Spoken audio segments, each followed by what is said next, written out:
Hello friends, अस्सलाम वालेकुम। जैसे कि आप जानते हैं कुछ टाइम से कुछ ऐसे सीरीज ऑफ इवेंट्स आए जैसे कि कोविड-19 या रशियन एंड यूक्रेन वार, जिसकी वजह से दुनिया भर की इकोनॉमी बहुत हद तक डैमेज हो गई है। और ख़ास तौर पर जैसे आप जानते हो श्रीलंका कुछ दिन पहले बैंकरप्ट कर गया।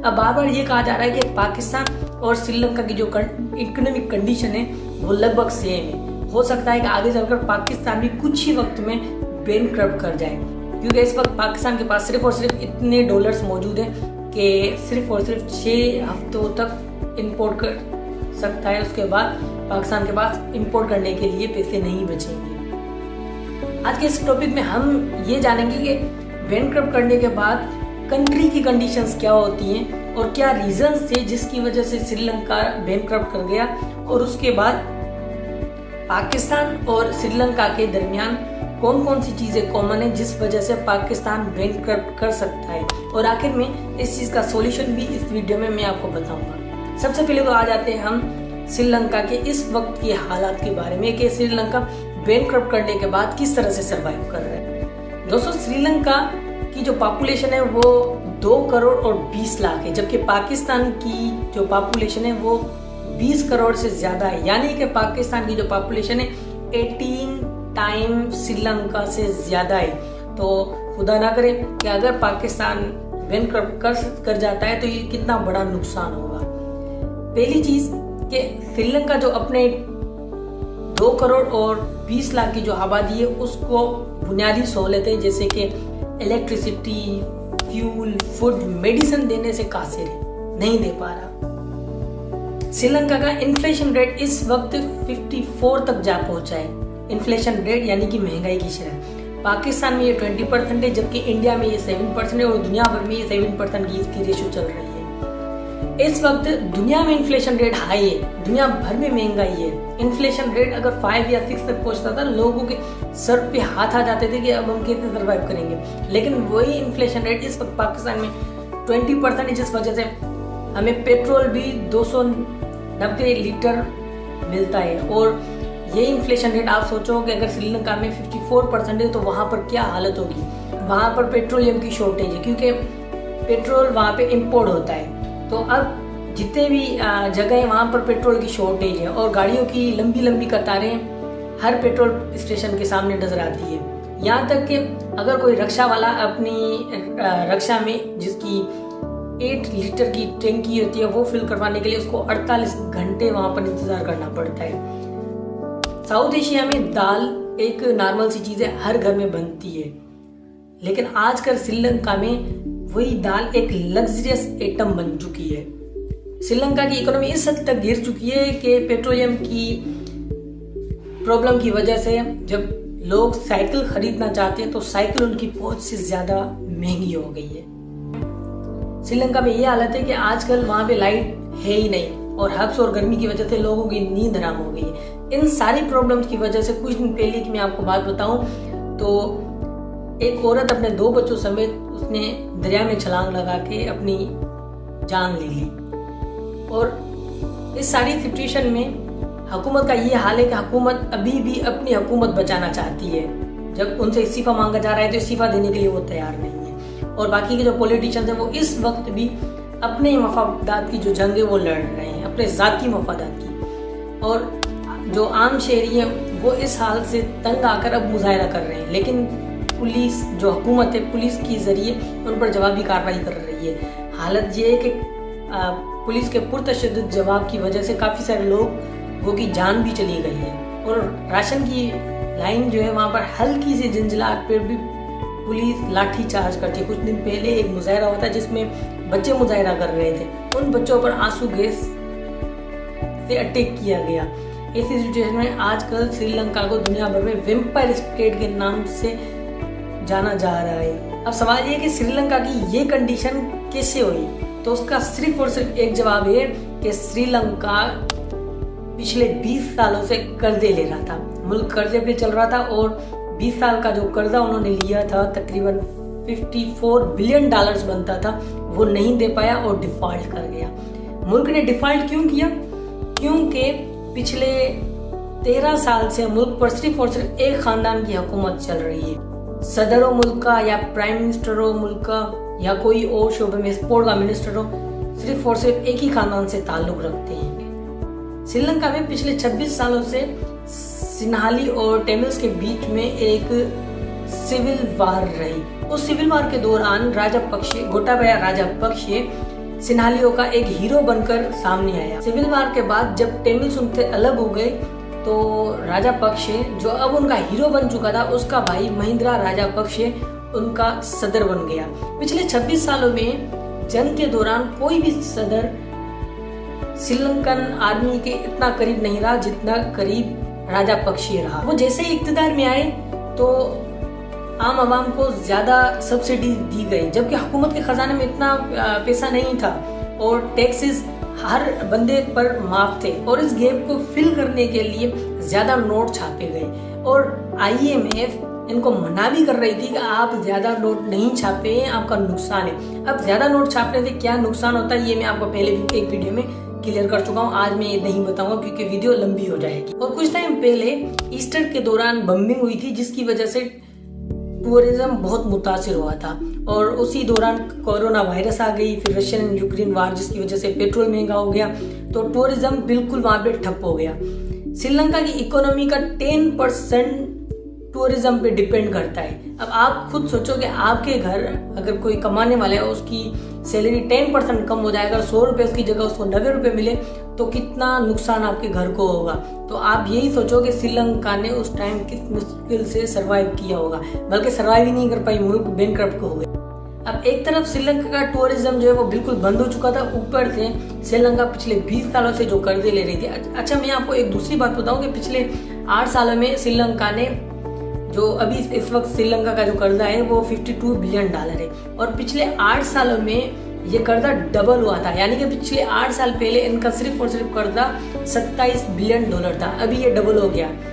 ऐसे ही श्रीलंका एक तरफ इतना कर्जों का शिकार हो चुकी थी और दूसरी तरफ श्रीलंका का टूरिज्म बिल्कुल ठप हो चुका था। तो अब कंट्री को चलाने के लिए और पुराने कर्जों को उतारने के लिए मजीद कर्जे लेने के लिए श्रीलंका बार बार चाइना की तरफ जाने लगी। और चाइना के बारे में एक चीज आम है कि वर्ल्ड बैंक या IMF जो कर्जा देती है उनकी जो मार्कअप रेट होता है वो 3 to 3.5% होता है, जबकि चाइना चार्ज करता है 6% और उसके अलावा कंडीशंस अलग से लगाता है। एक कंडीशन तो ये होती है कि आपका जो प्रोजेक्ट है उसको कंप्लीट हम करेंगे और जितनी भी लेबर्स होगी, काम करने वाले जितने भी होंगे वो हमारे होंगे।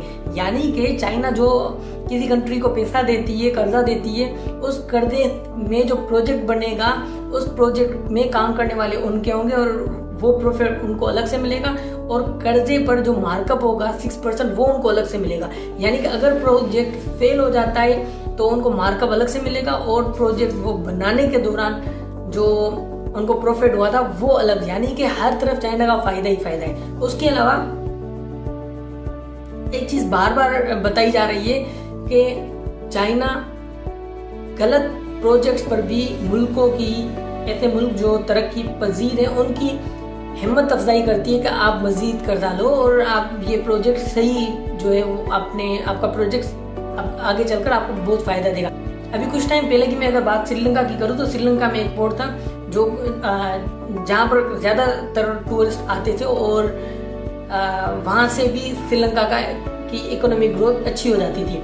तो एक और पोर्ट जो था वो श्रीलंका बनाना चाहता था और उसके लिए चाइना ने इनको पैसा दिया था और वो प्रोजेक्ट जो है वो उनका फेल हो गया। अब वो जो पोर्ट है वो 99 इयर्स के लिए चाइना की तरफ चला गया है। अगर पाकिस्तान की बात करें तो पाकिस्तान का लिटरेसी रेट श्रीलंका के लिटरेसी रेट से बहुत ज्यादा कम है। श्रीलंका का लिटरेसी रेट 92% था, यानी कि 92% जो लोग हैं वो वहाँ के पढ़े लिखे हैं और पाकिस्तान में सिर्फ और सिर्फ 60% लिटरेसी रेट है। यानी कि वहाँ का लिटरेसी रेट हमसे अच्छा था, पढ़े लिखे लोग जो हैं उनकी कंट्री बैंकक्रप्ट हुई है। तो आप खुद सोचोगे हमें कितनी खबरदारी से आगे बढ़ना पड़ेगा। और उसके अलावा पाकिस्तान में पॉलिटिकल इनस्टेबिलिटी नजर आई है जो श्रीलंका में नजर आई थी। इकोनॉमी डी वैल्यू हो रही है, लिटरेसी रेट बहुत कम है, इलेक्ट्रिक शॉर्टेज बहुत हो रही है। जैसे कि कुछ दिन पहले PM साहब ने ये ऐलान किया था कि रात को 8 बजे के बाद होटलें बंद होंगी, बाजार बंद रहेंगे, दिन की रोशनी में काम करेंगे ताकि ये बिजली भी बचे।